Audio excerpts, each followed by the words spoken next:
This is it, folks. You've made it. So, this is the closing session of the 2013 citizen hearing on UAP.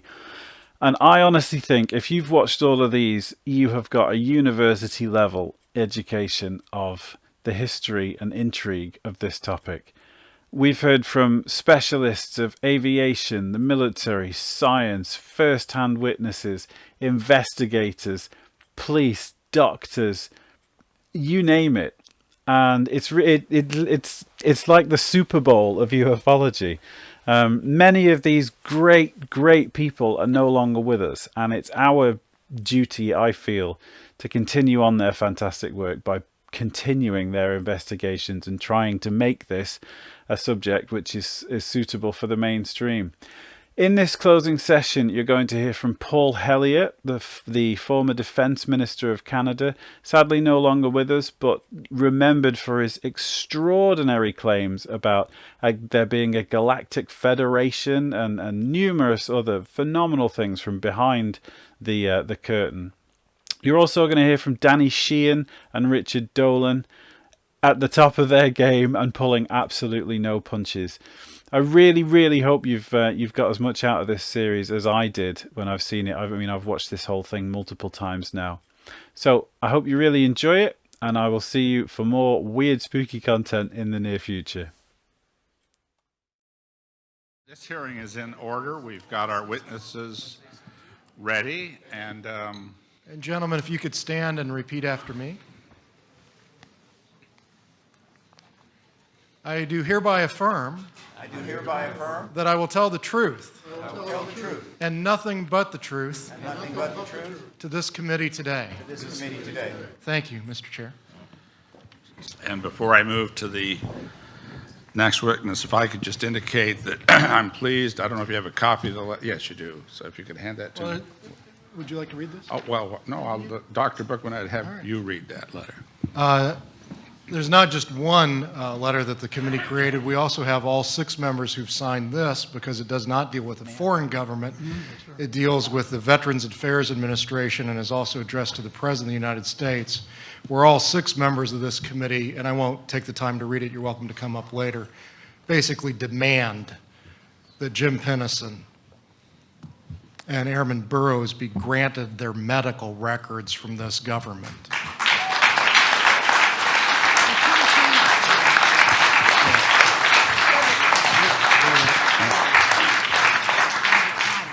Just a point of personal privilege, if I can just say that beyond the obvious benefits to those 2 heroic former members of the United States Air Force, the release of those records, the obvious medical benefits are clear, and that's alone enough reason for us to sign that. But the obvious implications of what's on those records in terms of breaking down the wall or putting another crack in that truth embargo are, I think, obvious to people in this room for sure.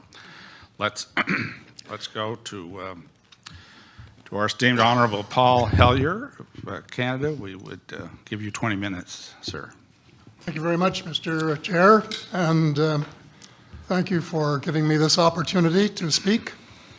My name, as I said, was Paul Hellyer. I'm a former Minister of National Defence for Canada.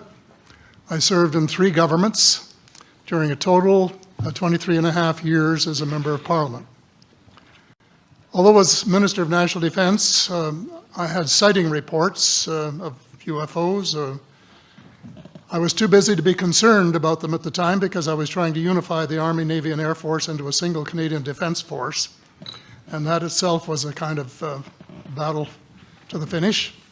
So this was not high on my agenda. But about 10 years ago, I started getting interested due to a young man from Ottawa sending me material on the subject. I told him I was too busy to read it, but he had confidence that someday I would. He sent me a copy of Colonel Corso's book, The Day After Roswell. It took me a while to get around to reading it, but I took it for my summer reading in 2005 and was really impressed with what was contained in it.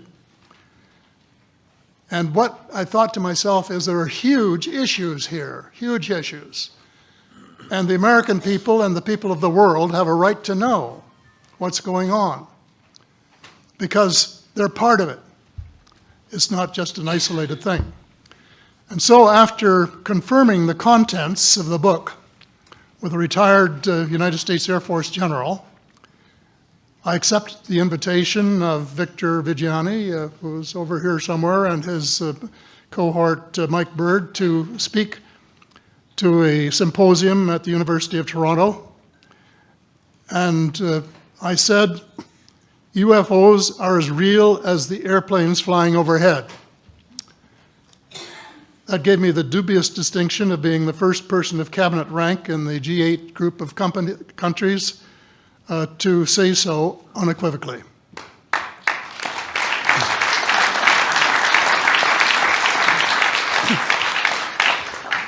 Since then, I've learned a lot from many sources, including a number of the fantastic witnesses that we have heard these last 4 days. They were so outstanding, I was just really blown away with them, the amount of information that was available. And I appreciate every single one of them. But because I'm not a ufologist, I'm a politician, there are only a few things that I want to add in that particular realm. First is that about in the 1960s sometime, there was a flotilla of UFOs headed south that crossed into NATO territory in Europe. And the commander-in-chief of the Supreme Allied headquarters in Europe was naturally very shaken. Fortunately, or maybe divine providence, before the panic button was pushed, the flotilla turned around and headed back north. Obviously, they had thought maybe they were Russian and they were very concerned about it. Anyway, an investigation was launched into this whole subject, and a document was prepared which concluded that at least 4 species had been visiting Earth for thousands of years. And this is my own view at this stage as well. So, except for that, there are just a couple of things that we've talked about that I'd like to refer to. And one was that we were referring to them as they until this morning when Linda Moulton Howe, I think she was the first one, actually named 3 different species. I have brought my latest book called Light at the End of the Tunnel, A Survival Plan for the Human Species, as an aide-memoire, and I name 5 different species here. I'm aware of more now. As a matter of fact, I saw a document just a few days ago that mentioned 20. And I think you, Mr. Chairman, were interested in some of the places they might come from. And I have in here Zeta Reticuli, R-E-T-I-C-U-L-I, Reticuli, the Pleiades, Orion, Andromeda, and the Altair star systems. So I don't think we can any more refer to them as they, because they're not an amorphous mass. They are different species and consequently may have different agendas. I don't think we can say that they all have the same agenda any more than we could say that the United States, China, and Russia had the same agenda. Our real interests may be very similar, but as of now, our perceived interests are still quite far apart. One more observation before I begin what I want to say, and that is that we spent quite a bit of time talking about the 66-year-old cadavers. And I was glad to have Linda this morning finally say that there are live ETs on Earth at this present time. And at least 2 of them probably working with the United States government. The other species that I learned about not too long ago was called the tall whites. And this is when Paula Harris broke the story just a few years ago. And through her good offices, I had the chance to talk for about 3 hours with former Airman Charles Hall and listen to this absolutely fascinating story of how he was working with, first of all, he was scared out of his skin, but after that, when he got to know them, how he was working with, and finally they became to trust each other and have a good working relationship with the tall whites at the gunnery range at Indian Springs in Nevada. And these tall whites were living on United States Air Force property and working in cooperation with the United States Air Force and sharing technology with them. He wrote a book, incidentally, called Millennial Hospitality. There are 4 different versions, but Paula says that Millennial Hospitality number 2 is the best. I think that's the one I read, and it's a very interesting read if you want to sort of get inside the problem of what it's like to bump into these people floating across the terrain in the desert. Well, enough on that for now. My interest is in full disclosure. And my only caveat is I think probably I would say 95 to 98% full disclosure. I know of 1 or 2 things that I'm not sure should be in the public domain, at least yet. They will be someday, I'm sure, but not maybe immediately. But just as children survive the idea of the Tooth Fairy and Santa Claus when they become adult, I think that tax-paying citizens are quite capable of accepting the new and broader reality that we live in a cosmos teeming with life of various sorts. The fact that some other civilizations are more advanced than we are may be humbling, but that could be a necessary step in our survival. The world is an unholy mess. We have at best until the end of this decade. In my book, I said we have 10 years to stop global warming if we don't want it to be beyond the point of no return. 2 years has gone past since it was written, so I say we have until the end of the decade to arrest global warming. Yet our leaders don't even talk about it very much except in a superficial way. They appear to be more interested in starting wars to control more oil and, in effect, prolong the gravity of the threat. Of course, even if they took the problem seriously, they wouldn't have the finances to finance the transition from oil to the clean economy, to clean energy, because we have an infinitely silly banking and financial system in the Western world.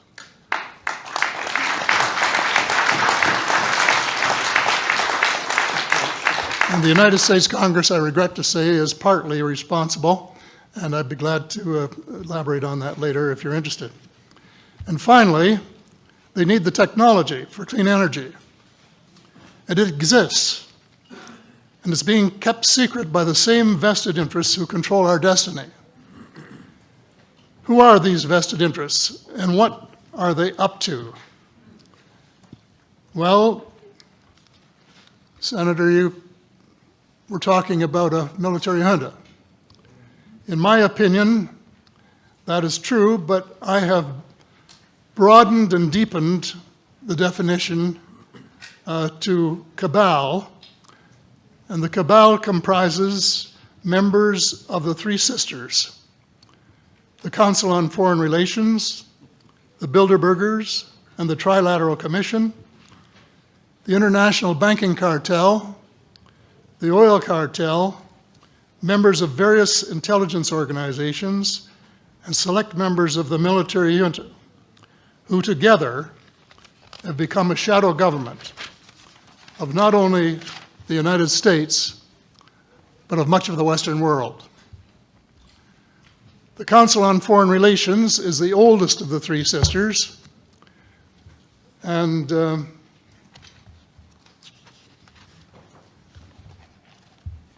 as early as October 1940, years before Germany surrendered to the Allied armies and to vaporize Hitler's vision of empire, the Council's Economic and Financial Group drafted a memorandum outlining a comprehensive policy, quote, to set forth the political, military, territorial, and economic requirements of the United States in its potential leadership of the non-German world, including the United Kingdom itself, as well as the Western Hemisphere and the Far East. The Council made no effort to disguise the fact that the purpose of the Grand Area and later world hegemony was to support an expanding U.S. economy, to provide it with raw materials and markets for its products.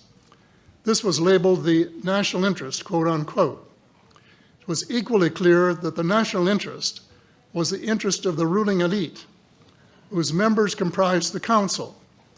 The real interests of the majority of rank-and-file Americans was never a factor in the equation.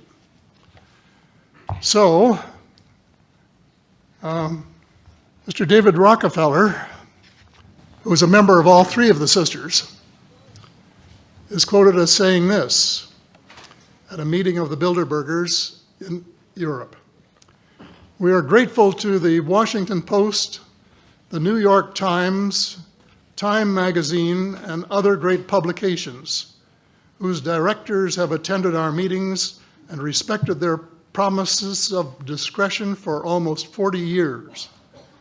It would have been impossible for us to develop our plan for the world if we had been subjected to the lights of publicity during those years. But the world is more sophisticated and prepared to march toward a world government.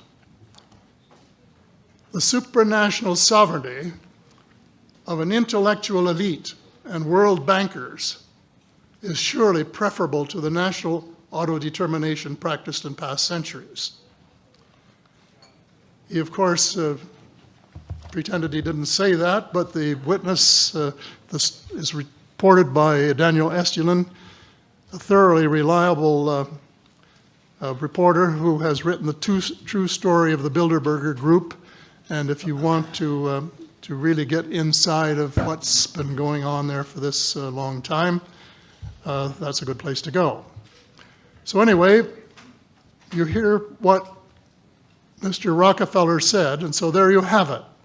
The aim of the game is a world government comprising members of the cabal who are elected by no one and accountable to no one. And according to Mr. Rockefeller, the plan is well advanced. Does this help you to understand why our civil rights are being taken away from us? I say us, because Canada too is included in the grand plan. A giant leap in the wrong direction followed the end of the Cold War. No one could have been happier than I was when the Berlin Wall came down on November the 9th, 1989. The elation on our side of the curtain was near universal, and very significant on the other side as one country after another regained its freedom. Nearly everyone believed that it was the dawn of a new era of peace and prosperity for people everywhere. There was much talk of a peace dividend. The prospects were dazzling in their scope and diversity. It was a unique and God-given opportunity for a new, braver, and fairer world. We blew it. We blew the chance of a lifetime to do good things. A small group of zealots undermined our golden opportunity to pursue peace, not war, and little did we dream that they had a vastly different vision of the new world order. Their plan, which is now commonly known as the Project for a New American Century, included preventive wars in clear violation of international law, regime change wherever and whenever the U.S. desires, and if they can get away with it without excessive casualties, and the establishment of a kind of economic and cultural hegemony with America acting as constabulary, quote unquote. That was their word, globally. This was to be accomplished without authority of the United Nations and without the restraint of existing international treaties. It would involve a military buildup unprecedented in peacetime history and could trigger an arms race, which is precisely the opposite of the peace dividend that the world had rightly looked forward to. The Machiavellian scheme involved secret police, the curtailment of civil liberties in defiance of the U.S. Constitution, and a moribund economy operating way below its potential.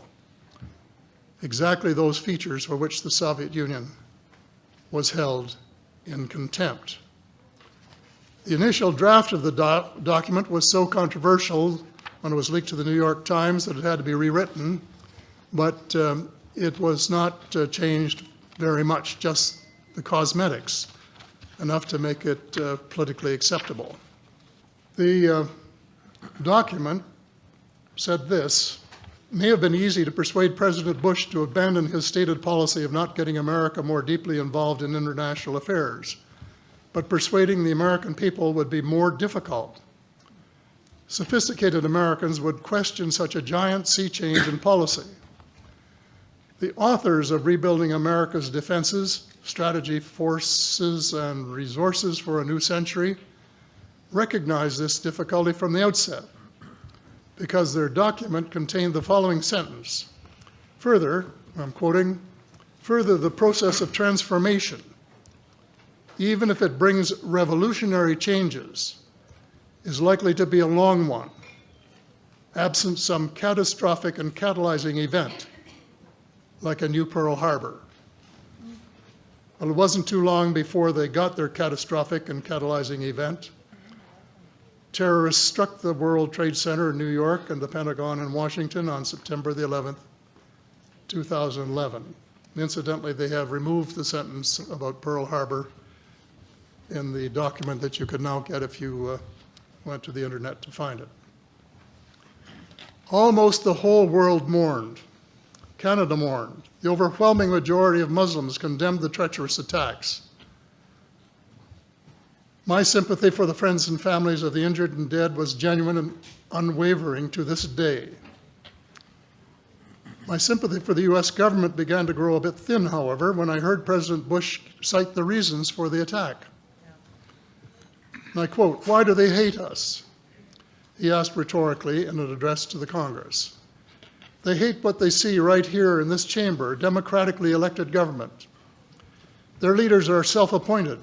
They hate our freedoms, our freedom of religion, our freedom of speech, our freedom to vote and assemble and disagree with each other." I felt sad when I heard the president's word. I assumed that he believed what he was saying. But if that were true, he was profoundly ignorant of the real thoughts and feelings of people in other parts of the world. If he wanted to hear the truth, he should have listened to Osama bin Laden, who was well informed concerning the origins of the kind of fanatical hatred of the United States, which has led to such treachery. This is his version of events. Every Muslim must rise to defend his religion. The wind of faith is blowing, and the wind of change is blowing to remove evil from the peninsula of Muhammad. Peace be upon him.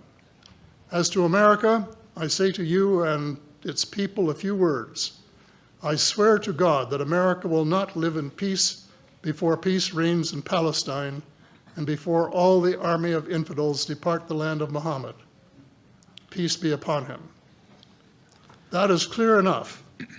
The dislike of America has nothing to do with democracy versus dictatorship, or wealth, or freedom of religion, or freedom of assembly. It is directly related to American foot-dragging and stick-handling a just settlement of the Palestinian question. Mr. Hellyer, I'd hate to interrupt.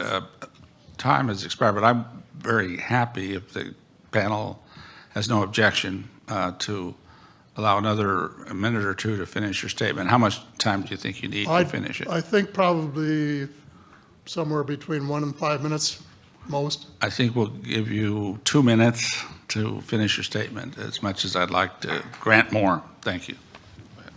Okay. In short, American foreign policy was the root of the conflict. So here we are more than a decade later fighting another war that can't be won. There is no country on earth powerful enough to protect its citizens against fanatical hate, as we learned from the Boston Marathon. And the mere attempt to pursue the impossible pits neighbor against neighbor and the state power structure against everyone. All of the freedoms won by the millions of men and women who fought and died in World War II are being flushed unceremoniously down the drain. The only hope of peace is a negotiated settlement. This will require a paradigm shift in American attitudes. It involves a de facto renunciation of the plan for a new American energy and the adoption of a pledge of cooperation with all humankind to build the kind of world which we are collectively capable of. Young people everywhere need to be challenged by a noble cause. They need to be involved in arresting global warming, creating a banking system that is just and sustainable, and lead the way in the transformation to the new reality that we have to live in harmony with our celestial neighbors, as well as seeking peace on earth. In a word, we have to become spiritual beings and practice the one tenet that the world's major religions have in common, and that is the Golden Rule. In this field too, and I just want to read one paragraph at this time, if you'll allow me, Mr. Chair. This is from the late Dr. John Mack, an American secular Jewish psychiatrist who became a world leader in interviewing abductees, or experiencers, as he called them, came to this conclusion in a startling book, Passport to the Cosmos. Quote, although the aliens are not themselves gods, their behavior is sometimes anything but godlike. Abductees consistently report that the beings seem closer to the Godhead than we are, acting as messengers, guardian spirits, or angels, intermediaries between us and the divine source. Thank you. Thank you very much.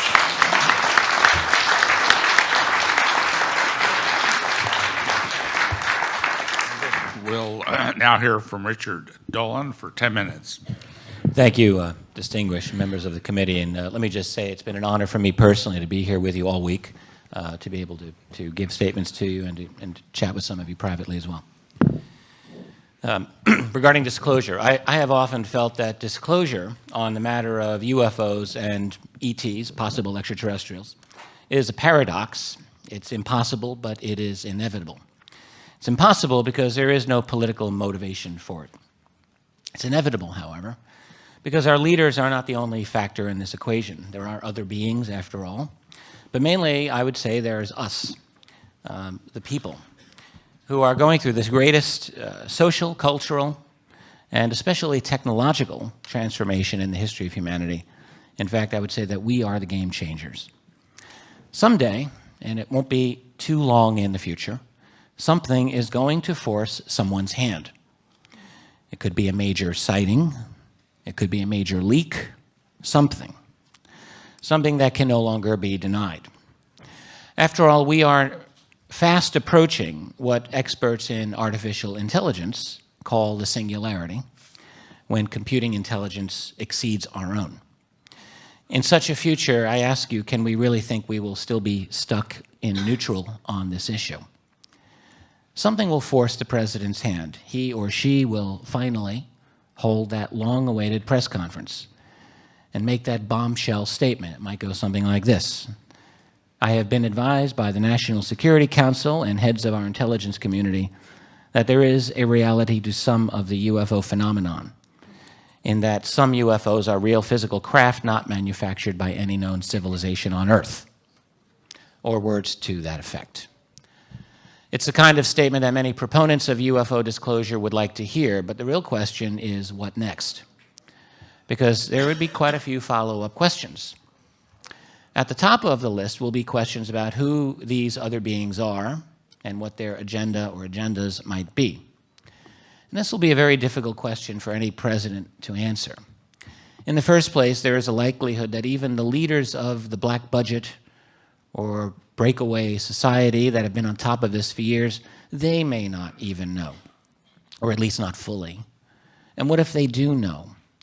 And moreover, what if at least some of that answer includes information that might be upsetting? Divining the intentions of non-human visitors or permanent residents, whatever they may be, might not be the easiest thing to do. But it's entirely possible, judging from the data we do have, that some of them may not care very much about humanity. Some may not. And what if an agenda has been determined within the intelligence community, and this agenda includes something to do with alleged abduction phenomena? And even if that isn't true, does any president honestly believe he or she can contain rampant speculation along these lines? And even if the intentions of these other beings are said to be neutral or positive, there will clearly be tremendous suspicion by large swaths of humanity. This will not be an easy sell. There will already be a sizable number of people predisposed to interpreting these other beings as nothing less than demonic. Short of bringing one of these entities to a podium and subjecting it to hours and days and weeks of questions by an insatiable public, it's very likely that any moment of disclosure will not satisfy the public the way it would like to be regarding alien motivations. That's only the beginning of the problems. One early and obvious question that will arise, one which will have deep, profound political implications, will be very simple. How long have you managed to keep this secret all these years? Consider that our entire society has been told that UFOs do not represent anything truly anomalous, that ETs or aliens are definitely not here on Earth interacting with us, that UFO believers may be well-meaning but had been mistaken about all of that. This has been a mindset embedded within all of our major institutions. Our educational institutions, from primary school through universities and postdoctoral levels, throughout our major news organizations in which an open belief in UFOs is a third rail for one's career, throughout our scientific establishment for sure, and also throughout our political structure. Political careers have been destroyed, or at least severely undermined, by the UFO taint. Remember what happened to Dennis Kucinich in 2008, after it became known that many years before he had seen a UFO. Never mind the fact that the two witnesses he had been with came out and corroborated the sighting. They saw the same thing. All of these institutions and others have treated the UFO topic as nothing more than a joke, something suitable for immature minds. Can it really be that the professors throughout the United States uniformly have dismissed this phenomenon without any cooperation from the intelligence community? Ditto the world of science, politics, and media. Well, no, not when the most modest amount of research shows strong intelligence community influence over all of these institutions. In other words, people will see very clearly that the national security apparatus has created a global culture that has suffocated the truth. Researchers will begin to investigate in a serious way just how these relationships have undermined the credibility of all those institutions and undermined our apprehension of truth. The result will be a major cultural and institutional house cleaning, but it won't stop there. Citizens will naturally want to know specifics about the structure of secrecy itself. That is, they will want to know, if the US president has been out of the loop all these years, as it seems, then who exactly has been in the loop? Who has been running the UFO cover-up? If the answer is anything along the lines of my own research so far, it will show that the cover-up has long ago gravitated away from formal presidential authority into international and private hands. It's not that the US president is a non-player in all of this, but rather is more like the public face of the true power elite that stands behind. We all, I think, have come to understand this when it comes to power in general, and this will likely be the case when we begin a sophisticated analysis of UFO secrecy. In other words, the moment of disclosure will trigger an intellectual revolution worldwide relating to the true structure of power on planet Earth. It will be a moment in which the world sees and acknowledges that the emperor has been wearing nothing at all. The political fallout will be tremendous, and a great battle will develop within the first year of disclosure. Think of it this way. Just because the president has been forced into making an announcement doesn't mean that the CIA and all the other intelligence groups that have been managing this will simply walk away. There has been a concerted effort spanning an entire human lifetime to control this topic. A great deal has been invested, and mere disclosure is not going to change that. The real issue in the immediate post-disclosure world will be who controls the spin on the story. because right away there will be a great divide, a chasm. Once this topic is available for open discussion, you can be sure that people around the world will be demanding answers. You can be just as sure that on the other side of the fence, information will be handed out as sparingly as possible. Government spin doctors will be out in great numbers trying to control the situation according to national security policy, although this time independent UFO searchers may get a public hearing that they hadn't gotten before. If the official spokespersons are making misleading or false statements, it's going to be a bit easier post-disclosure for independent researchers to point this out, because this time the world will be much more likely to listen. And there will be many, many more investigators into this topic after disclosure than there are today. How all that will turn out, only time will tell. There are so many other messy issues relating to global finance, energy, truth commissions, lawsuits, cultural transformations, cultural wars, religious and spiritual changes, scientific paradigm shifts, and ultimately geopolitical changes that will allow us to meet the challenge of, shall we call them others, here on planet Earth in some sort of coordinated, hopefully logical manner, and even more hopefully in some way that answers to the people rather than a handful of elite human players. And for that, we will need a groundswell of public pressure from below and tremendous political energy, ethics, and courage to take on the black budget culture that has dominated this subject for so long, and to begin a long, hard fight to reclaim some measure of freedom and dignity for humanity while we begin a new, better, and more mature phase of our existence. Thank you. Thank you, Mr. Dolan.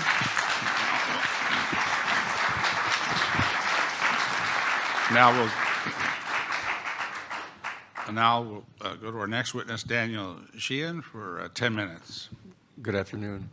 Again, I point out that I'm speaking in this context as our general counsel here for this gathering and our meeting, and I do this in the context of having served as an attorney, as I pointed out in my initial comments on the first day we gathered, that I have, for various reasons, ended up at being the attorney for a number of different issues having to do with attempting to uncover ongoing cover-ups.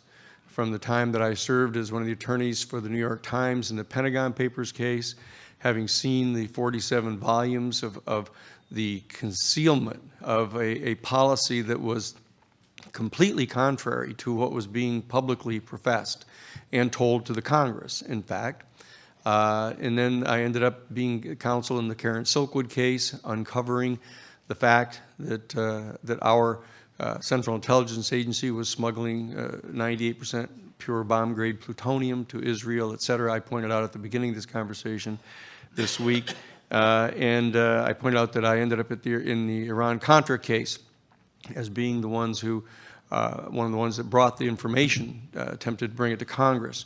And I want to point out here, just at the very top of my conversation, to repeat the reaction on the part of Peter Rodino, who was the chairman of the House Judiciary Committee at the time, when the information concerning the off-the-shelf, self-financing covert operations enterprise that had been set up by the chief of covert operations for the Central Intelligence Agency, Theodore Shackley, under George H.W. Bush, that when he was told this by Scott Armstrong, one of his trusted confidants, that Peter Rodino's response was, my God, Scott, I've been telling people for years that if they didn't like the way that our American policy was going, that they should write a letter to their congressperson. But if their congressperson did not respond, they should vote for someone else to be their congressperson. But if what you're telling me here is true, why then we haven't even been in charge. I'm not going to allow the United States Congress to investigate anything like that. Now, that's an absolute quote from Peter Rodino, as the chairman of the Judiciary Committee. And this had only to do with the fact that there was a covert operation going on attempting to supply military equipment to the Contras.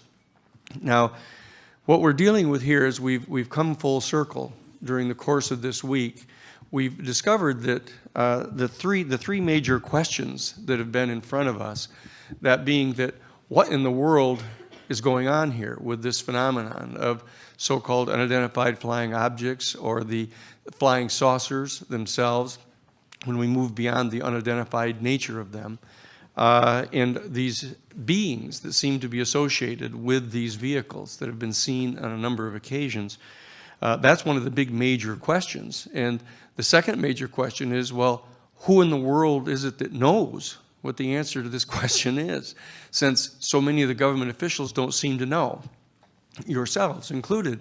One of the extraordinary events of the week has been watching the transition take place from 6 of our trusted and longtime representatives actually coming to discover that the information that actually exists about this is extraordinary and very detailed. It addresses the issue of the radar sightings. It addresses the issues of all the questions that have been asked. And it comes to an observation that not only does the Congress not know about this, but many people throughout the executive branch don't know about this. And so that this question of who is it that does know about this, or is there anybody that knows about this? And what we have heard over and over again in the testimony is that there are many pieces of evidence that indicate that this is known about, that there was an agency set up by President Truman shortly after the discovery of the crash site at Roswell in 1947, the Majestic 12 group. And there's been clear testimony that I believe is credible, would be credible in a court of law, that this organization has, for various reasons, taken this issue out from under the oversight of our Congress, out from under the control of our executive branch, and has taken this into a realm of semi-private control. And what you'll notice is that as we come to the last panel of our week together here, the issue tends to turn more and more to that issue. What has happened? What has happened to our country when a national security state seems to have arisen to conceal certain types of information from our people, from our congressional representatives, even from some of our presidents? And so that that question seems to be in front of us right now, attempting to understand the nature of this elite group. And so what we want to do also is face the third question, is that when you get past these procedural questions to the ultimate question of who are these beings, what are the implications for our human family if we are in fact at a point of some rather dramatic transition. And I believe that what we're going to be experiencing in the very near future has been foreshadowed, as I mentioned earlier, by the position that's being taken by the Catholic Church and the Vatican, that they are very clearly attempting to move into a position of utilizing the increasing discovery of more and more planets on which they are more and more confident that life is going to be discovered, and that they're going to eventually not only recognize that at least microscopic life has been discovered, but that a civilization has been discovered, and they're going to begin by pointing out that it's okay because they're very far away.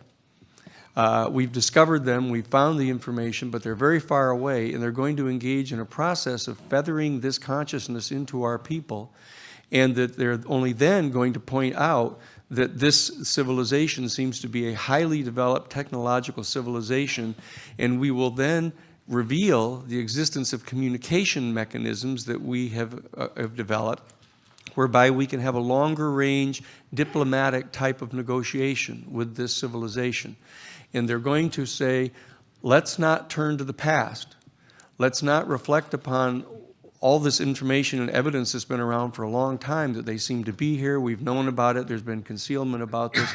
There may be concealment of certain technology that they've made, we had available to us.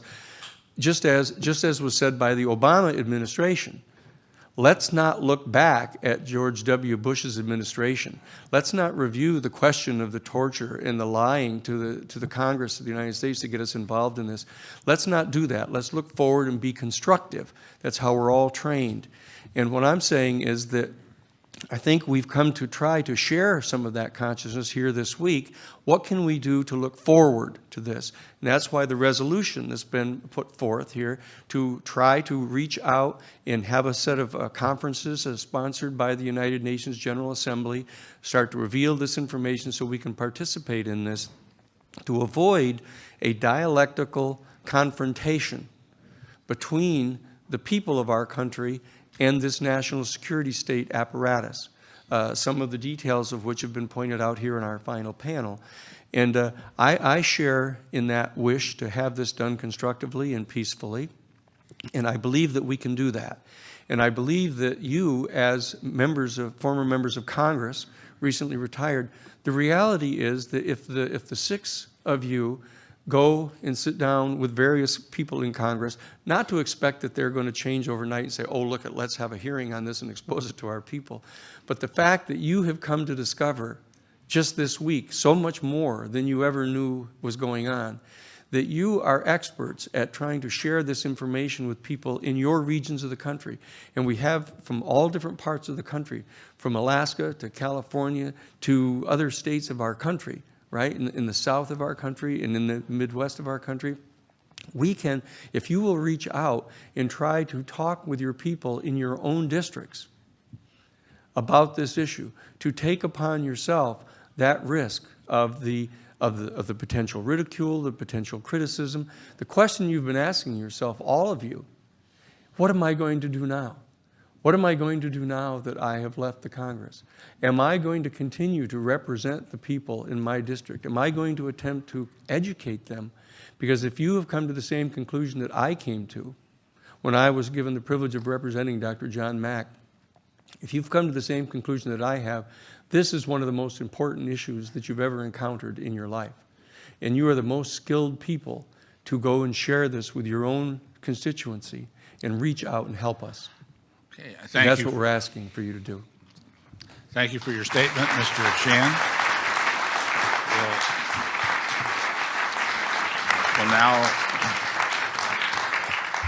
We'll now begin the questioning of our witnesses, and we're going to change the order. We're going to start with Dr. Bookman. We're just going to work our way down this way, just so you know. Mr. Dolan, we've had this conversation before, and I think it might be helpful to the committee too. How many crashes do you find credible, roughly? I've never bothered to tally them up. There are a couple of very good studies that have been done, one by a gentleman who's here, Dr. Kevin Randall, another by Ryan Wood. How many do your colleagues generally, as you look at their materials, have you concluded? I don't think 10 would be outrageous. Okay, so maybe 10 craft have been recovered, 10 crashes. Let's talk about those 10. We assume that we're not the most enlightened, caring, loving folk in the galaxy, I gather. Is there any evidence that the colleagues of these crashed extraterrestrials have come looking for them or attempted to recover their crashed technology, or their brothers and sisters who might have been held in captivity, no matter how comfortable here? Well, all we're dealing with are leaks and more leaks and stories and claims. It would not be illogical. There have been claims that have been made. Proving these, getting corroboration is another story. Thank you. Yes, Representative Woolsey. Thank you. I think we should shorten this as best we can, except for the Honorable Paul Hellyer. One thing I'd like to say to Paul Hellyer is, I think we know the answer about who knows about this. When you two guys brought it up, and I think Mr. Hellyer answered it for us. It's the 3 sisters. I mean, they know the industrial complexes, the oil cabal, the banking cabal, they know. They've been controlling this for a long time. So we know they know, and we know they've been controlling it. So our question is now, what do we do about it? I don't think it does a lot of good to go out and insult the people that are going to have to do something about it, but we can do more than we're doing, and we have to get money out of politics. One, we have to control the press. I don't mean control the press, what they can see. We have to expand the press so that 3 or 5 corporations don't own the communications in our country. And we have to do something about our education system so that our students graduate knowing how to question, staying in school in the first place, but they have to learn how to question, they have to learn how to analyze, they have to make decisions that are in their own best interests, not in the best interests of the top 1% of the wealthiest people in this country. And we have to have economic justice. I mean, there's so much that we have to do in this country. And if we had a country that was not based on money and had a press that would speak truth to power and an educated public, we'd be demanding and wanting to hear everything that I heard this week from all of you. It isn't there, it isn't happening. And we just do, I mean, we have so much work to do. I mean, and then the question of what, well, my question is, what would it look like? Why would it be upsetting to get this information out? What does upsetting information look like? Well, Ms. Woolsey, if I might have something to say on that. Get back to the- I had a conversation with a gentleman who I will just say is of absolutely impeccable credentials, who told me of his personal knowledge of a briefing that was given to President Jimmy Carter back in June of 1977 on exactly this matter. Now, he doesn't know the details of what was said, but he does know that it was a briefing about the extraterrestrial presence. This was in June of 1977. It was the beginning of his first year. And at the end of that meeting, that the president was seen with his head in his hands, elbows on the desk, and weeping, or deeply upset. Something was told to him that was very upsetting. I asked this individual if he had any idea what it was. He did not bother to speculate. But I will say that I have another gentleman who was a senior cabinet member in the first Reagan administration, who similarly told of being taken for several weeks after he got his job to an underground facility to receive a briefing, and was deeply upset because, as he said to a trusted family member, I have a daughter, and I am terrified for her. So there's something going on in which this phenomenon is either threatening, or we might speculate beyond the control of the political powers that are officially supposed to be representing us. I suspect Well, both. it is beyond control. It's the 3 sisters that are running it. So, thank you. Thank you, and let's go to Representative from Maryland. Thank you very much. I want to, for a few moments, dwell a bit on a problem that was mentioned by both Mr. Hellyer and Dr. Bookman. That is the constitutional issue here. For the moment, we are the undisputed economic and military superpower in the world. We are a bit less than 5% of the world's population. We're about 1 person out of 22 in the world. And we have we represent about 1/4 of the world's economy, which means we have about 1/4 of all the good things in the world. How come? How come? We no longer have the best work ethic in the world. All you have to do is drive around and watch for people bending their back and sweating and working. You won't see very many white faces, and you don't see very many black faces. You see Hispanic faces. We no longer have the most respect for the nuclear family. This year, almost half our babies will be born out of wedlock. We no longer have the most respect for technical education. This year, the Chinese will graduate 7 times as many engineering students as we graduate. How is it then that we are so darn fortunate that we're the undisputed economic and military superpower in the world? I think it's because of our enormous respect, and we have a fourth of all the good things in the world. I think it's our enormous respect for civil liberties. There's no other constitution, there's no other Bill of Rights that protects civil liberties like ours. And I think, by the way, you've mentioned it, gentlemen, we are not a democracy. We have democratic process, but we are a republic. Benjamin Franklin asked. Yeah. There's a fundamental difference there. There's a fundamental difference there. I'm very concerned that because our government today so easily ignores the Constitution to do what they think are good things, that tomorrow, like some of the functions of our government that I think are extra-constitutional, if not unconstitutional, like ignoring the First Amendment requirement that the citizens have a right to petition the government for a redress of grievances, and there's a grievance that there's not been a hearing on this for a very long time. If the government can ignore the Constitution to do good things today, tomorrow they can ignore the Constitution to do bad things. Other countries have done it.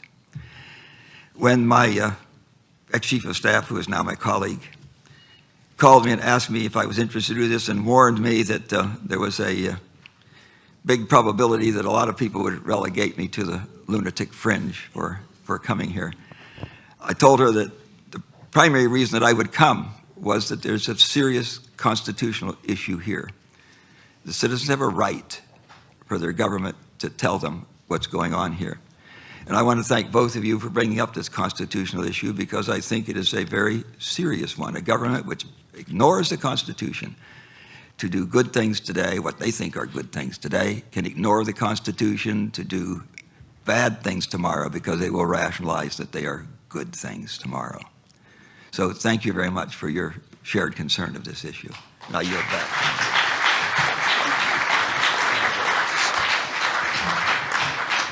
Senator Corbelli, we've got 5 minutes for questions. How much time do I have now?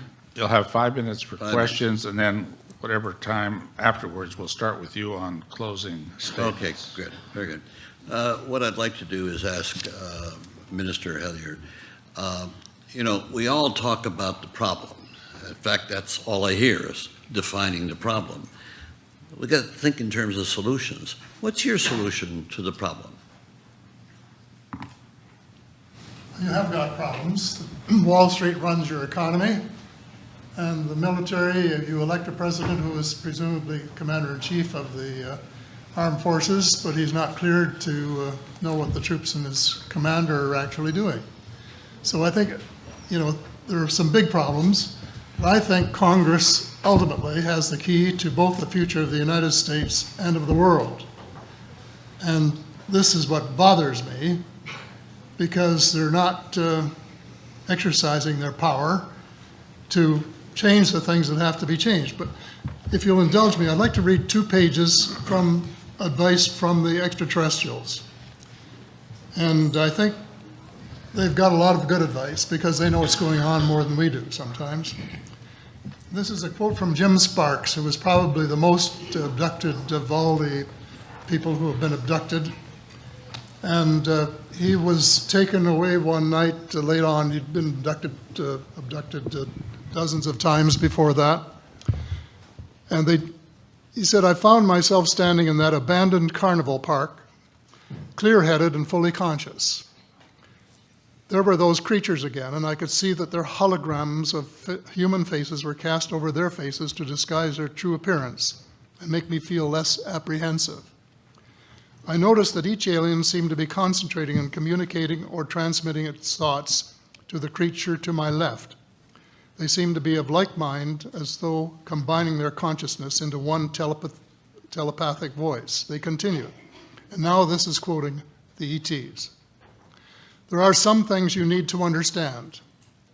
Yes, it's true that we have been in contact with your government and heads of power. It is also true that it is also true that agreements have been made and kept secret from your people. It is also true that in the past, some of your people have lost their lives or have been badly hurt to protect the secret. Our hands had no part in this. We contacted your leaders because your planet is in grave trouble. Your leaders said the vast majority of your population wasn't ready for anything like us yet. So we made time agreements with your leaders as to when your people would be made aware of our presence.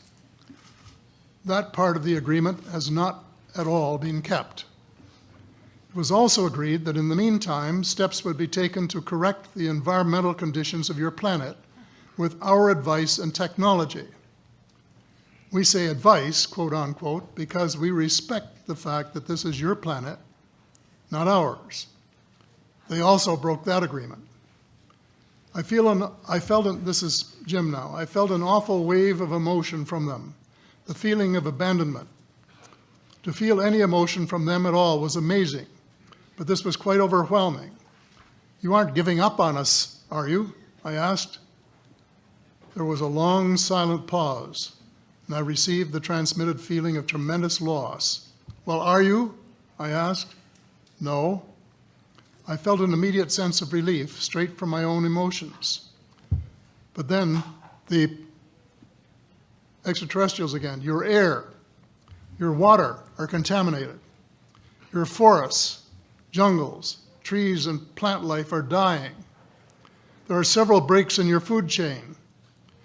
You have an overwhelming amount of nuclear and biological weapons, which include nuclear and biological contamination. Your planet is overpopulated. Warning, it is almost to the point of being too late, unless your people act. There are better ways of deriving energy and food needs without causing your planet any damage. Those in power are aware of this and have the capability of putting these methods into worldwide use. I let this digest for a moment. I definitely had the feeling that these creatures are speaking as one. Then I asked, why aren't we doing that now? Silence. I was willing to wait. I'd come a long way to be treated like this by them, to have this kind of meeting. Apparently I had earned their respect and trust. The best part was that I was getting direct, truthful answers to my questions. I decided that I would milk this rare situation to its fullest, asking as many questions as I could get away with, even personal ones. I repeated my question and they answered. Those in power view it as a military and security threat. That upset me. You mean to tell me that the people in power have the ability to save and better the planet, and they aren't doing it? Amnesty. What do you mean? Complete amnesty to those in power, governments and leaders who have been suppressing the truth, that they can't be held liable for any past wrong deeds. It is the only way these leaders can come forward with the truth. It is necessary that you do this in order to work together and survive. And the I senator's think that's time has wonderful expired. advice, straight from the extraterrestrials. I think Congress should exercise its power, and I know that they get some job owning, but they have the ultimate power. They could say to the junta, we want you to do this. We'll give you amnesty, protection. We want you to do this, and you're going to do it. And if you don't, we'll cut your funding off, except for salaries and wages, until you do it. Because it's in the national interest, and it's in the world interest, and we want to know what's going on, and specifically, we want the energy sources to put into effect to save the world before it's too darn late. Thank you very much. And to start the closing statements by Senator Gravel. Well, is there As much as you want. yeah, you get your closing statement. Don't ever say that to me. I filibuster. I should have warned Dr. Buckman about that, but anyway, go ahead. I'll be reasonable. Let's put it that way. First off, if I've sounded angry, I apologize for that. But there's a reason. I am angry, very angry. But I really want to point out that I love my country. I'm very critical of it because it needs to be criticized heavily. I consider myself a patriot, but I don't buy into. But first and foremost, and I used to end a lot of my speeches, and I lasted for 12 years. I am a citizen of the planet first and American second, and my priorities are on that way. Make no mistake about that. Now, when we're analyzing the problem, whether it's the extraterrestrial situation issue or the 9/11 issue, which of course ginned up the ability of the crazies to really go after the world, we have to start and be a little humble and say, hey, those of us that have held office for a period of time, you know, it's during that period of time that things have gone to hell.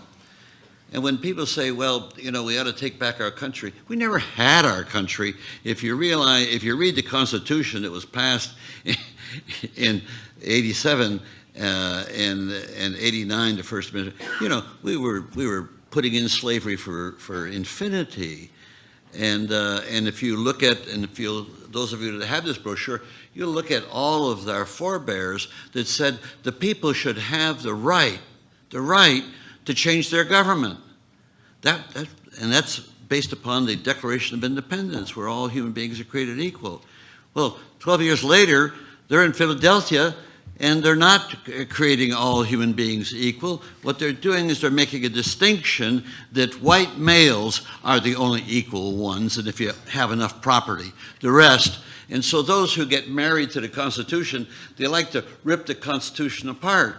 And then when you say about, obeying the Constitution, after the Civil War amendments, which really fundamentally is the only improvement made in the Constitution of size because it expanded the franchise. And if you look at the amendments, the rest of it are just housekeeping.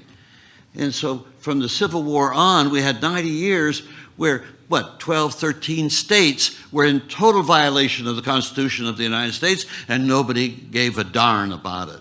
And the political parties were all part of the conspiracy. So when you advance from there to here and look around and see how our scientific advancement has been so explosive, and we are stuck in a system, a structure of governance that's 250 years old that is totally irrelevant to dealing with our problems that we face today. And then so we look at, say, oh, we're going to go to the Congress. I got to tell you, I've said that earlier in the week, it's a dead letter, and hold your breath, it's never going to happen. And it's not that I'm demeaning the Congress, I've been there, and I'll tell you that they don't have the power that you think they have. It was always... Won't use it. But no, I don't want to engage in anything. I respect your views, but I just want to tell you that the problem, you have to come to some kind of a search internally with some humility and say, maybe, just maybe, our structure of governance is deficient. We don't have a democracy, never had it. What we have is representative government. That's what came out of the age of enlightenment, was representative government, where the majority of the people give their power away to a small minority. And that small minority, and you want to know what happened? $4 billion was spent in the last election, and our government, the Congress, the executive, the bureaucracy, the judiciary, they are owned lock, stock, and barrel by the Wall Street, the military-industrial complex, and all of the special interests that we find abroad. And then when you see what's going on with NATO, is nothing but the militarization, the globalization of the military-industrial complex. That's what's going on. And I referred to a study where it showed that 1,300 corporations with interlocking directorates and family ties own 60% of the wealth of the world. And then you've gone through the litany of the Bilderberg Group and all of that group. Sure, they do what's natural to them. They've got power, and they're clever enough to keep it and work for it. Our task is to look at the structure of why we're failing as human beings. And I say all of us, because we've had testimony replete of people in the military who are supposed to be courageous and prepared to charge up the hill, that they defer to authority that silences them. And if you reason it out, it doesn't make any sense that they have to keep secrets like that. I had to make that decision in the Senate and put myself at risk when releasing the Pentagon Papers. Those were top secret documents. And the rest of the Congress was stymied like little kids in school that you could go read it, but you couldn't take any notes.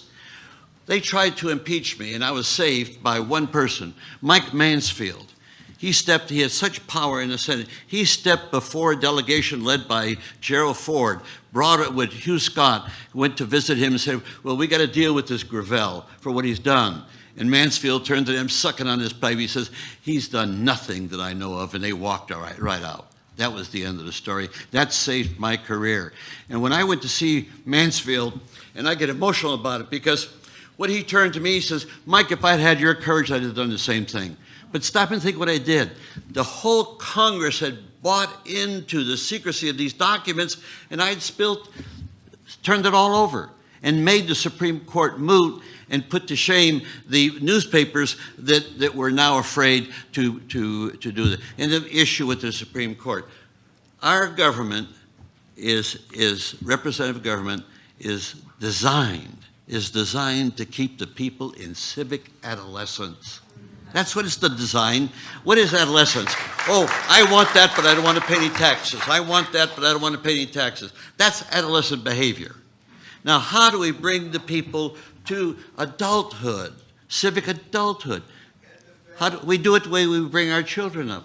We give our children responsibility as they age, and then they come to adulthood. So it's taking responsibility. But when you have a structure of government that doesn't permit the people to take responsibility, you guarantee the continuation of civic adolescence.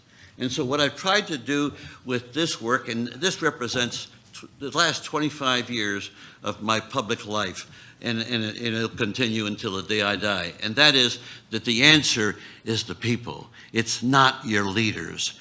Don't trust your leaders. It's the people. There's only two venues for change. One is the government, wherein structurally the problem exists, and the other is the people. The government won't, but the people can't, because they give their power away. I'll close on one quote which says it all, and that is very simple. It's a quote from 2,000 years ago. Marcus Cicero defined freedom as participation in power. You will never see fundamental change in our society or global society until the power can be relegated to the people directly. It's just that simple. I make that as a prediction. I've resigned myself that I'll keep working, but I won't see this in my lifetime. Won't see it in my lifetime. But someday, people are going to wake up and say, hey, you know, what's so worrisome about empowering the people to be able to do what? When Cicero says freedom is power, is participation in power. What is the central power of all governments, whether tyrannies or democracy, well, republics? It's the ability to make laws that stand outside of ourselves and that we're supposed to obey them. At this point in time, only representatives make laws, and these representatives de facto are controlled by these forces beyond our control because they control society. So the answer is to find a way to empower people to be able to make laws. Therefore, they will have the power to, one, to do away with the secrecy in government. Does it surprise you that 50% of the people don't even care about government? And this is not Einstein's theory. Well, it is Einstein's theory, and that was, he said that to repeat over and over again something that doesn't work is the definition of insanity. That's a great theory.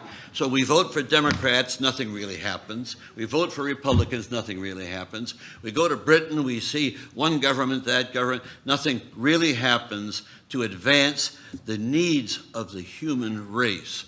And so you can only come to one conclusion, that the answer is not with the elites, because they're going to, and they manipulate our elections. Mind you, I raise money from special sources to run for office, and I manipulate my constituency. I do that, and I'm sure any successful politician has done that, is to manipulate the constituency for your thinking. And to think that we in elective office want a turnout of voters, hell no. We want a turnout of our voters, not the general voters. So the whole structure of representative government is very deficient. So let me lead with this, that I have personally unreserved faith in the people. And if you don't have faith in the people, what do you have faith in? The leaders? And that's exactly where we're at today.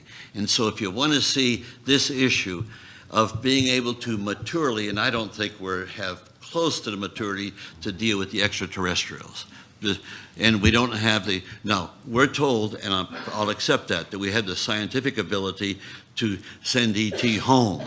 Well, it's being sequestered away from the people, and that's a tragedy, because there's a lot more out there that could benefit the human race, but we can't get our hands on it because we don't have the structure of governance to be able to go at it. And so let me close on it. If those of you that don't have this, you can go to our website, National Citizens Initiative for Democracy, and that's hopefully. It won't succeed in my lifetime, but it is my contribution and a legacy. Forget the Pentagon Papers, forget the nuclear critique, forget the end of the draft. This is the contribution that I think is worthwhile, and I won't live to see it. Thank you very much.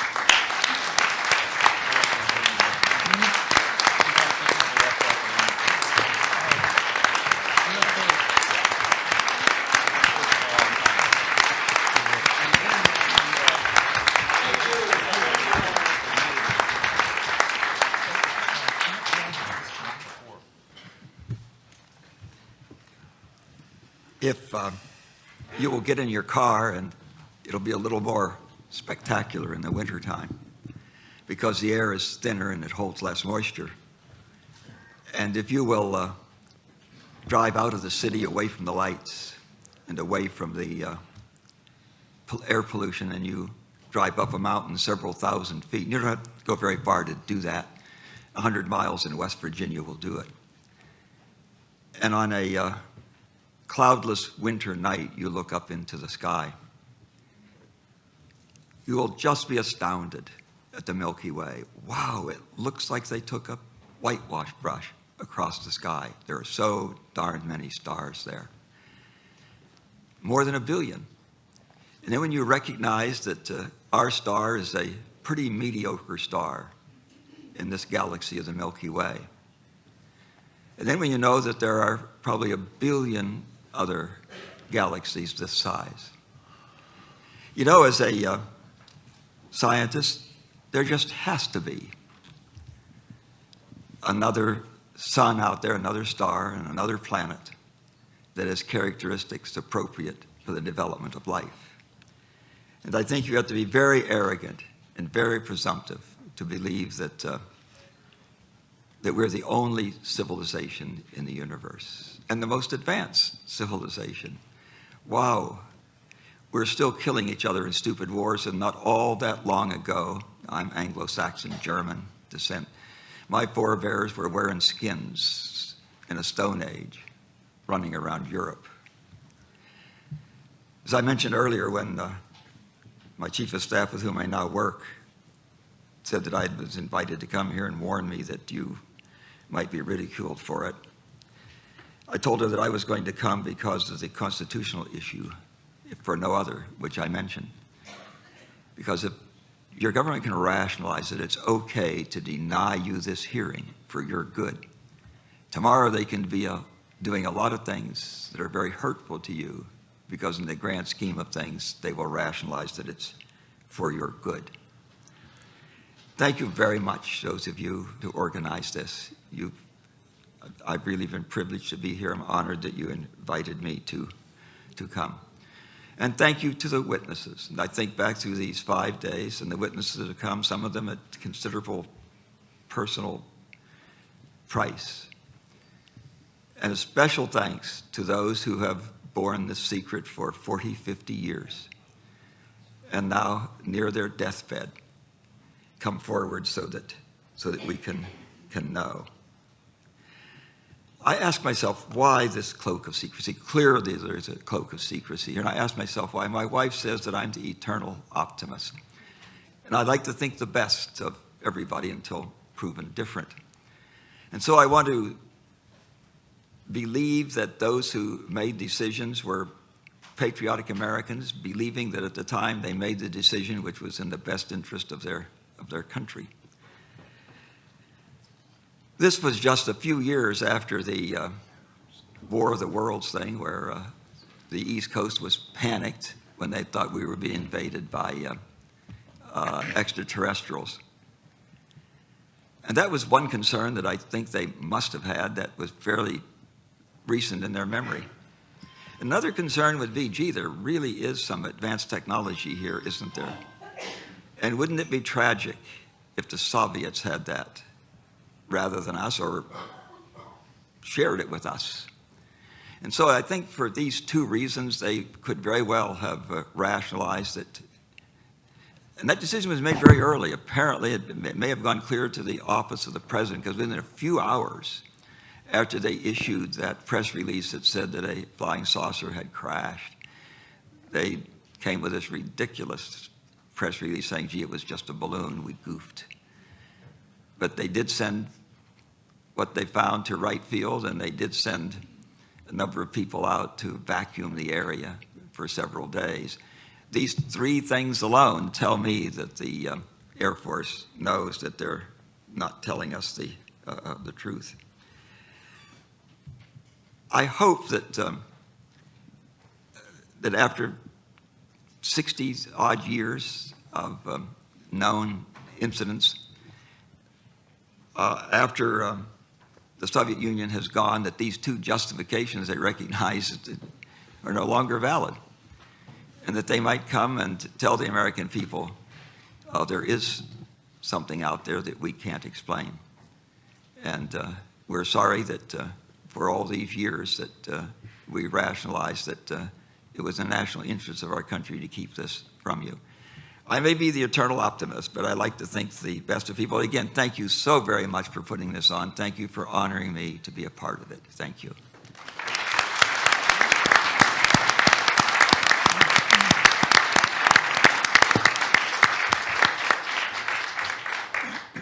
Yes, I certainly want to thank everybody that's been involved in this whole operation this week. And I just want to say how grateful I am for being contacted and asked to participate, and how glad I am that I accepted this opportunity to be on this panel. But I want to focus my closing statement, and keep it very short, on the witnesses. I still can't believe the quality of the witnesses that we've seen this week. There's been about 40. This is meant as a total compliment. When I contemplated coming here to Washington for this, I certainly couldn't imagine that you could assemble in one conference that number of people with that level of capability, competence, commitment, and intelligence. The witnesses are far better than I think any one of us had a right to expect when we accepted this. And maybe it's because I don't know enough about ufology, but... And Congressman, there is 5 more behind every one of those 40 that could come forward just as strong.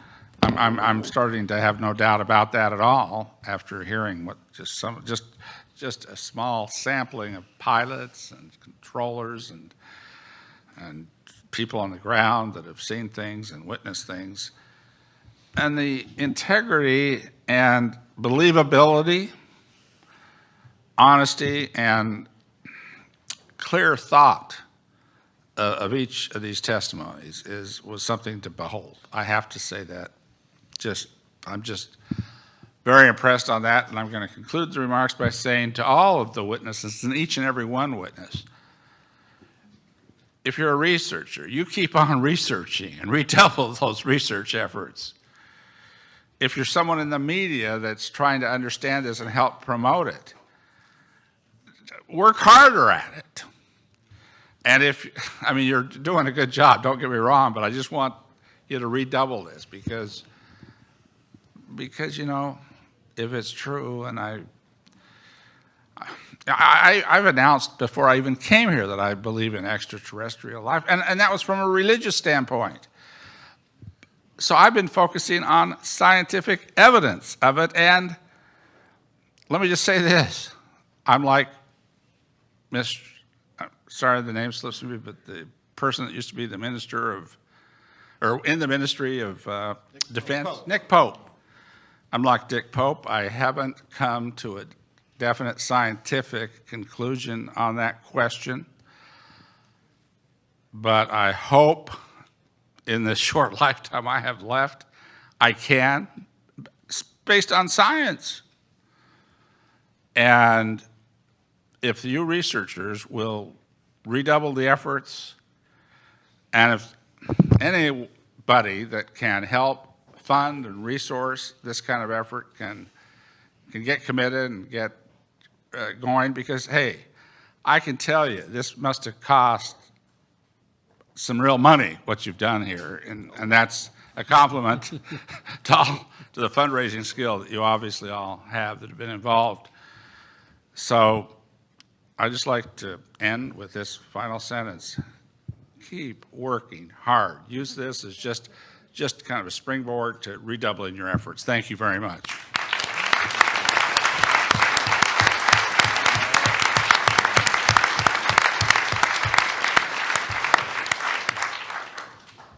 Well, I want to thank my colleagues, and thanks for putting this group of 6 together. It could not have been better balanced.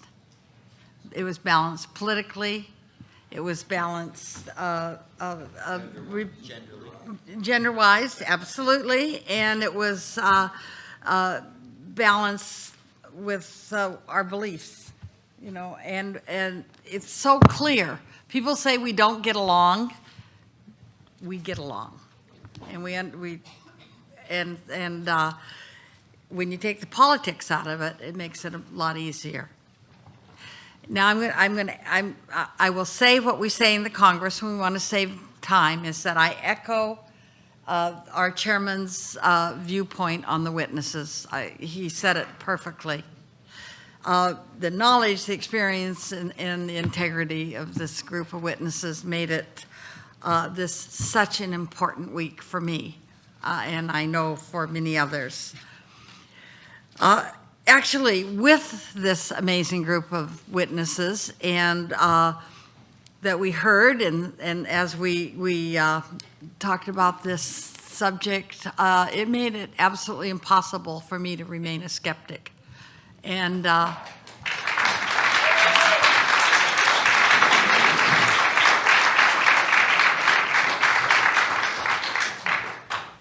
but I don't believe that it's about, I don't believe it's about belief. I believe this whole situation is about information. And the existence of UFOs and ETs is becoming accepted worldwide. and the information we received was so important to support that and defend it. But it's time for our government, the U.S. government, to come to the party. It's time for our government to declassify and disclose what they know. And it is time that they trust the people of this country, that they can handle this information, whatever they think we can't handle, because they are dead wrong, and it's going to get in the way of the get along of this nation we live in. So we're not living in a flat earth society. We know it, and it's time that our government realizes it as well, and that they make it possible for us to go forward. Because if they don't, I agree that the general public will. And I thank you again for making this all possible. Thank you.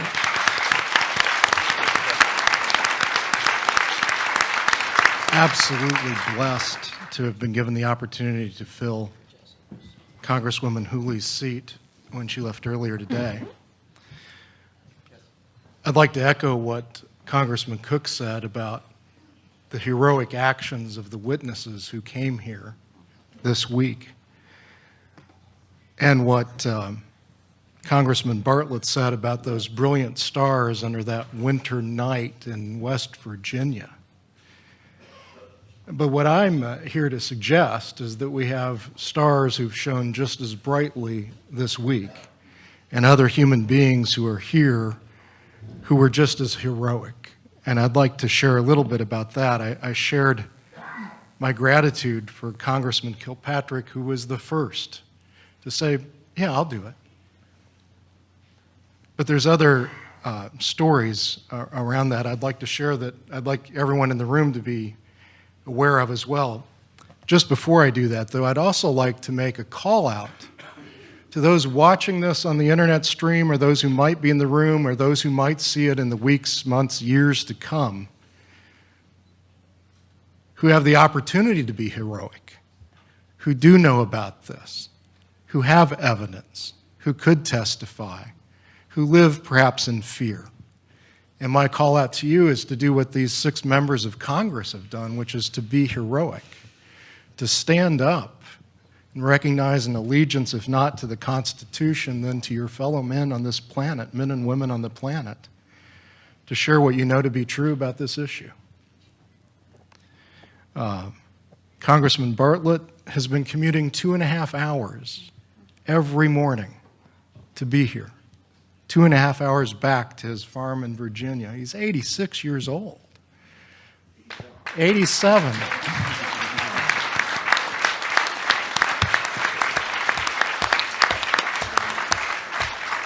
Sir, you're a hero to me. Your commitment to our Constitution and the principles of liberty that it embodies, and yes, Senator Gravel's right, it never embodied them perfectly. But it was a huge advance in the history of humanity on this planet to grant liberty to the people, to see the government not as the giver of rights, but as of rights being self-evident and inalienable for each individual. Your commitment to that is heroic. Congressman Woolsey, who's sitting next to me right now, authored legislation to protect whistleblowers that this government, this Congress refused to pass. And we've been, if you haven't noticed, attacking whistleblowers for at least the last 12 years at an ever-increasing rate. It's unconstitutional. It's anti-liberty. It's criminal. And she and I have partnered on bringing greater freedom to other social organizations and inclusiveness in other battles not related to this issue. I mentioned Carolyn being first earlier, and I want to say how great a gift that was to all of us putting this together. Again, somebody had to be first. Senator Gravel, when I called him, said, do you mind if I quote you on this and share our private phone call for a bit, Senator, in the world of full disclosure? He said, how much money are you offering again? Damn it, I usually do these things for free, and this is the first time I can't go. My wife and I just made plans to be on a cruise on the Danube at that time, and he changed his vacation plans to Canceled be it. here. Canceled his vacation.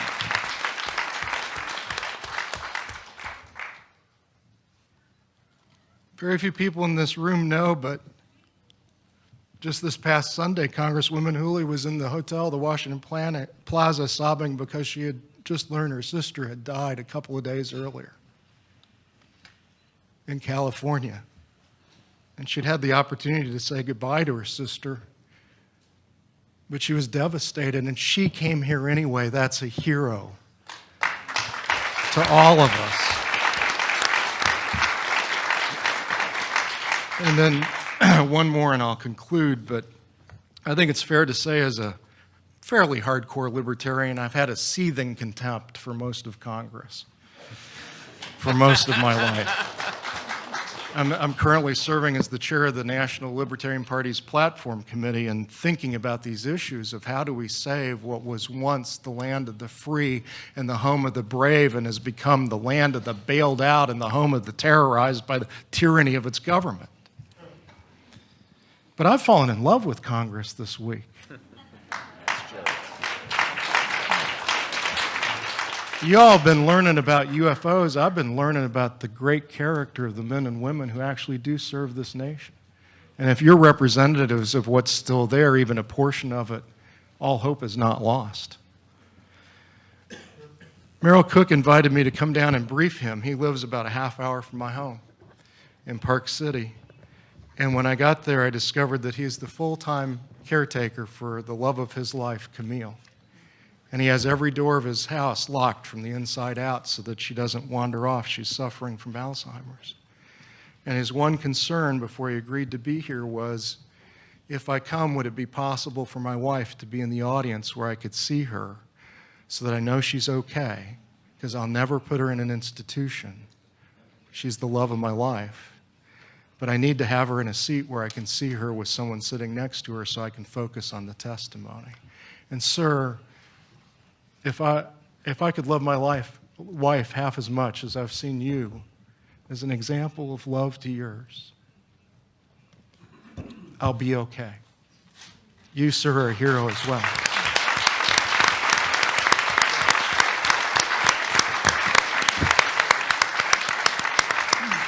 First of all, I would like to thank the panel.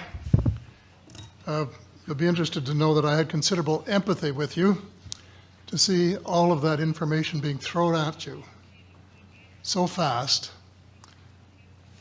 and on a subject which was completely foreign to you. And you did a remarkable job of accepting it, digesting it, and being, in effect, transformed by it. And how I wish that more people would be in that position so that we could really get the word out and get the kind of action that we dream of. But as the Senator says, maybe just a dream, but I hope not, because time is running out. So thank you very much, each and every one of you. You are great, and we appreciate what you have done, and just hope, Mr. Chairman, that you too all redouble your effort when you go out to try and influence people to expose themselves to this kind of information so that they too may understand. And the witnesses, I must say, I agree with everything that's been said about them. I have never seen anything like it in my life. Just absolutely transfixed. Seen more heroes in 5 days than I've seen ever before in my life, except perhaps on VE Day or something. But just wonderful people who are willing to stick their necks out because they're deeply, deeply committed in the search of truth. And that's what we've got to do. I hesitate to mention names because every single one of them should be singled out. But I was particularly thankful this morning to both Richard and Linda that they got us into some of the things that we hadn't been in before. And I will never forget Colonel French admitting that his job was to invent the excuses for the UFOs, and that he designated a lot of them as swamp gas. We all knew that the swamp gas and the plasma and the balloons and all this sort of stuff was you know what, but to have him say so was, but he said something else that I think that is even more memorable to me, and that is never put weapons in space. To adhere to the space treaty. Google the space treaty and listen to Carol Rawson on the reasons why we should have a common access to the space, everybody, and not try to see if we can outwit other people in being the first to spend a lot of money putting weapons in space. And I feel very strongly on that. It's an issue which I've been involved in for a long while and which I will continue to support. And final word is Bob Salas, I also remember, because he summed up the situation in one classic sentence. It's power and greed. It's not national security. And that's what I believe. Thank you, Paul.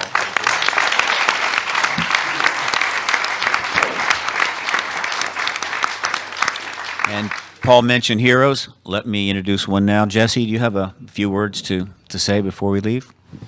Well, I have a few words. I'll keep these remarks short because everything's already been said, really. But I do want to express my appreciation and honor in presenting my story to this panel that we have. You know, since 1947, I have known that we're not alone in this universe, because based on the material I saw that my dad brought in from the desert, I realized this is not of human manufacture. So if we didn't make it, it means somebody else did. And you know, when you look out at the night sky there in New Mexico, you realize this beautiful place that we live in is called the universe, or our galaxy. As a matter of fact, there's 10 to the 22nd power stars in the known galaxy, which equates the number of grains of sand on the beaches of the Earth. And to say that only one grain of sand out of that multitude has sentient life like us around it is just begging the question there. Because someone once said very truthfully that if we're the only ones here, there's an awful lot of wasted space out there. And so anyway, you know, I started thinking about this. You know, people ask me, how did this affect my religion? You know, my belief in God. Well, you know, I believe in the intelligent design, because if in the very beginning, at the Big Bang, when things were created, if the parameters were changed just ever so slightly, like the rate of expansion of the universe, or the charge on the proton or the electron, or the masses thereof, had that been off by 1 trillion from what it turned out to be, we wouldn't be here, nor would our cousins from outer space be here too. And give my philosophy, I think we're all related. People of Earth, people of Star Seta, you know, wherever they come from. We're all related to them because in the very beginning, when the Big Bang occurred, there's something called quantum entanglement that occurred. And Einstein calls this spooky action at a distance, but that means that all particles created in the Big Bang are related to each other. One example is where they would take two matched particles, send one of them, could be light years away, but you make one change in one, the other one changes correspondingly instantly, like there's faster than light communication. So again, we're all related, we're in this universe, and we have a lot of cousins out there.